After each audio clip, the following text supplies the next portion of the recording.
Përshëndetje. Gjatë prezantimit të Ministres së Re të Punëve të Brendshme, Kryeministri Edi Rama theksoi se një ndër prioritetet e kësaj ministrie është pikërisht zgjidhja e problematikave që lidhen me funksionimin e regjistrit të gjendjes civile. Por në fakt, për këtë situatë përgjegjësia bie drejt për drejt mbi Kryeministrin Rama. Nga viti 2022 deri në 2025, Agjencia Kombëtare e Shoqërisë së Informacionit në varësi të tij ka tenderuar plot 8.5 milion euro për përmirësimin dhe mirëmbajtjen e sistemit të regjistrit kombëtar të gjendjes civile.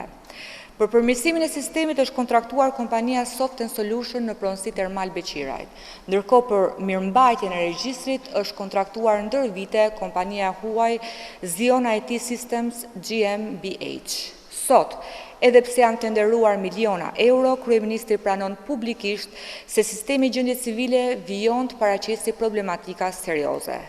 Pyetja jonë për Edi Ramën është e qartë. Ku kanë shkuar 8.5 milion euro të tenderuara gjatë 3 viteve të fundit, ndërkohë që sistemi i gjendjes civile vijon të paraqesë problematika serioze?